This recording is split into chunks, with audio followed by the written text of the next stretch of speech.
राह जुनून की नेक्स्ट एपिसोड में दिखाया जाएगा कि महर शबरेज़ को मुकम्मल तौर पर इग्नोर करने के लिए यूनिवर्सिटी जाना फिर से शुरू हो जाएगी और घर आकर भी अपनी यूनिवर्सिटी के असाइनमेंट्स को लेकर बैठ जाया करेगी ताकि शबरेज़ को यही लगे कि वो बहुत मसरूफ़ है। शबरेज़ बार बार महर के करीब जाने की, इससे बात करने की कोशिश करेगा, लेकिन वो देखेगा कि महर तो इसकी किसी भी बात का असर ही नहीं हो रहा।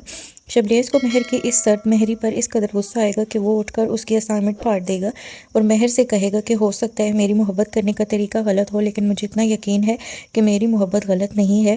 शबरेज़ को खुद ही एहसास होगा कि उसने महर के साथ गलत किया है। मुझे महर की असाइनमेंट नहीं फाड़नी चाहिए थी क्योंकि इसने बहुत ही ज़्यादा मेहनत से काम किया था, तो वो इसकी असाइनमेंट तैयार करके इसे दे देगा, लेकिन महर पर तो इसकी इस मेहरबानी का भी कोई असर नहीं होगा और ना ही शबरेज़ की किसी बात का। और वो शबरेज़ से साफ तौर पर कह देगी कि तुम्हारी इन हरकतों से तुम क्या समझते हो कि मैं तुम्हारे हाथों तुम्हारी मोहब्बत पर यकीन कर लूँगी।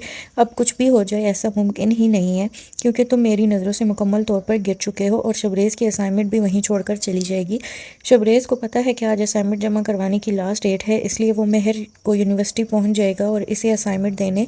जैसे ही वो महर के हाथ में असाइनमेंट पकड़ाएगा तो महर अपने तमाम क्लास फेलोज़ के सामने असाइनमेंट के टुकड़े टुकड़े करके शबरेज़ के मुँह पे मार देगी, जिस पर शबरेज़ को बहुत ज़्यादा बेइज्जती का एहसास होगा।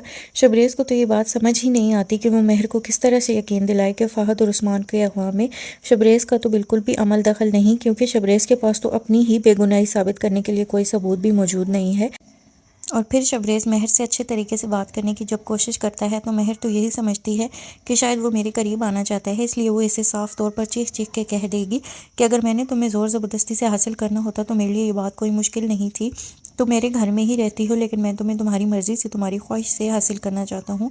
तो नाजरीन, जब तक शबरेज़ की माँ का असल चेहरा इसके सामने और काशान की असलियत महर के सामने नहीं आ जाती, तब तक तो महर और शबरेज़ के दरमियान जो दूरियाँ हैं वो बढ़ती ही जाएंगी। हम उम्मीद करते हैं कि शबरेज़ की मोहब्बत सच्ची है, इसलिए आखिरकार इसकी फ़तेह होगी। आप सबका इसके बारे में क्या ख्याल है? कमेंट सेक्शन में अपनी राय का इज़हार ज़रूर करें और अगर अभी तक हमने हमारे चैनल को सब्सक्राइब नहीं किया तो चैनल को भी जल्दी से सब्सक्राइब कर लें।